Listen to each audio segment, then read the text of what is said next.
What if I told you that the way you pay for your dream kitchen remodel could either save you thousands of dollars or turn into a financial nightmare?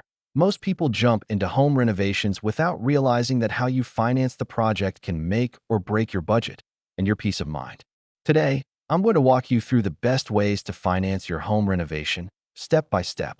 And stick around because near the end, I'll reveal a lesser-known method that savvy homeowners use to renovate almost for free. Number 1. Understand your budget and goals. Before borrowing a single dollar, you need to know two numbers: how much your renovation will realistically cost and how much you can afford to pay back each month. For example, if you want to remodel your bathroom and get quotes between $20,000 and $25,000, don't just plan for $20,000. Always budget for the higher end plus 10%. Why? Because projects almost always run over budget. And don't forget to consider what you actually want to achieve. Are you renovating just to make your home more comfortable or to increase its resale value? If your goal is to sell soon, you may not want to borrow more than what you'll recoup in home value. Number 2. Pay cash if you can. Here's a simple truth: cash is still king. If you've got enough savings to cover the entire cost without draining your emergency fund, paying cash is the cheapest way to finance. No interest, no fees, no debt.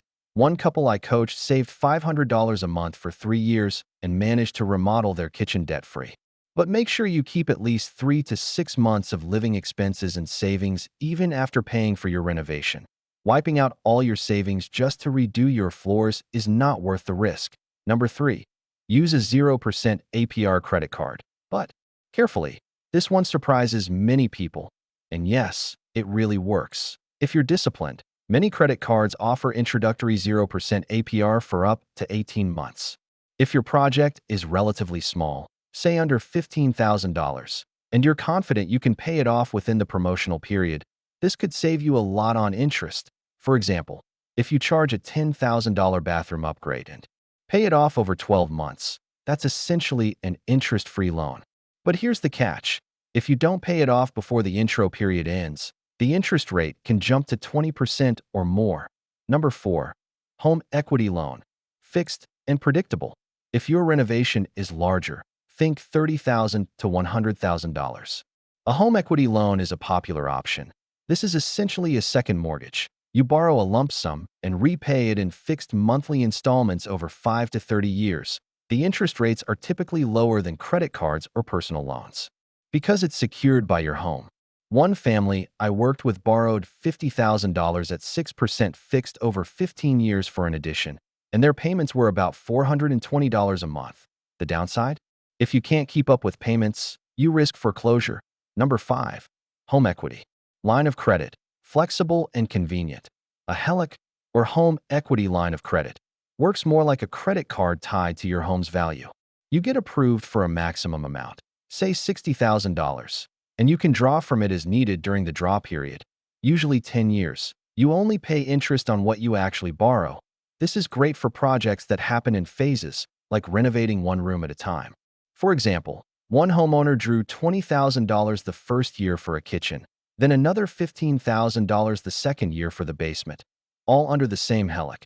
But keep in mind, HELOC interest rates are variable, so your monthly payment could increase if rates go up. Number 6. Cash out refinance. A fresh start. If mortgage rates are lower now than when you bought your home, a cash out refinance might make sense. This replaces your current mortgage with a bigger one, and you pocket the difference in cash for your renovation. For example, if you owe $200,000 on a $300,000 home, you could refinance into a new $250,000 mortgage and use the extra $50,000 to upgrade your house. The advantage here is one single monthly payment, often at a lower interest rate than a separate loan. But beware, you're extending your mortgage term and paying more interest over time. Number 7.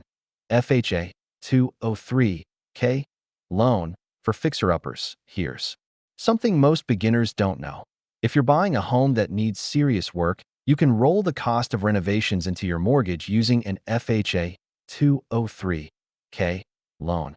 For example, one couple bought a $150,000 fixer-upper and financed an additional $50,000 into the loan for repairs, all at the same low mortgage rate.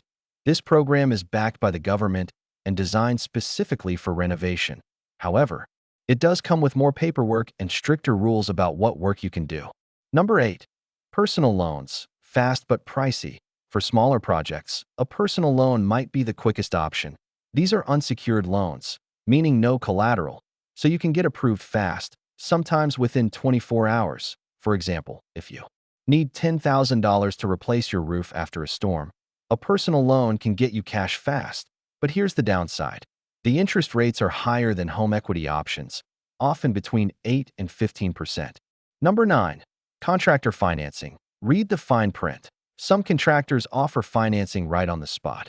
It sounds convenient, but the rates and fees can be steep. One client I worked with signed up for 0% financing on a $25,000 kitchen, but after 12 months the rate jumped to 24%. Always compare contractor financing with your own bank or credit union before signing anything. Number 10. Grants and rebates. Free money. Now here's that secret I promised you at the beginning. Many states, cities, and even utility companies offer grants, rebates, or low-interest loans for energy-efficient upgrades or accessibility improvements. For example, one homeowner in California got a $5,000 rebate just for installing solar panels. Check your local government's website and programs like the Weatherization Assistance Program or FHA Title I loans. You might be leaving free money on the table. Number 11. Mix and match. The hybrid approach. Why choose just one? For example, one family I worked with had $10,000 in savings, but their full renovation budget was $40,000. Instead of draining their savings or borrowing the full amount, they paid $10,000 cash to avoid interest and financed the rest with a home equity loan. Another client split the cost between a HELOC for the first phase and a 0% APR credit card for the smaller finishing touches. The key here is knowing your numbers and being strategic. If you can combine a low-interest loan with some cash and even grab a rebate, you've already saved thousands. Number 12. Negotiate with contractors before you borrow. Here's a little trick most homeowners never think of. You can often save 10 to 20% of your total project cost just by negotiating up front. That means you borrow less and pay less in interest over time. For example, one client got 3 quotes for a roof replacement: $18,000, $21,000, and $23,000. He showed the higher bids to the lowest bidder and got him down to $16,500. That's $1,500 saved before even signing a loan. Always get multiple estimates, and don't be afraid to ask, is this the best you can do? Those few words could save you months of payments. Number 13. Think long-term. Will it pay off? Before you borrow, stop and ask yourself, will this renovation add enough value to my home to justify the cost? For example, minor kitchen remodels tend to recoup about 70 to 80% of the cost when you sell. On the other hand, a luxury hot tub or custom wine cellar may only add 30 to 40%. One couple I worked with spent $50,000 adding a second bathroom and recouped almost all of it when they sold 2 years later. But another family spent $20,000 on exotic landscaping and barely added $5,000 in value. Think of your home as an investment. Every dollar you borrow should work for you, not against you. Number 14. Plan for the unexpected. The contingency fund. Here's a reality check. Renovations almost never go exactly as planned. There's always that hidden pipe, rotten wood, or electrical surprise waiting behind the walls. One client budgeted $30,000 for a kitchen but ended up spending $36,000 because of plumbing issues. That extra $6,000 would have broken their budget if they hadn't planned for it. A good rule of thumb? Add at least 10% to your budget for surprises. So if you're planning on borrowing $50,000, aim for access to at least $55,000, just in case. Number 15. Don't forget about taxes. You might get a break. Here's some good news you might not expect. Some renovations, like adding energy-efficient windows, solar panels, or improving accessibility, may qualify you for tax credits or deductions. For example, homeowners in the USA can get a federal tax credit of up to 30% of the cost of solar panel installation. That's real money back in your pocket come tax season. Always talk to a tax professional or check the IRS website before you start. One family I advised installed energy-efficient windows and got over $1,000 back in credits. That's like lowering your loan balance without even trying.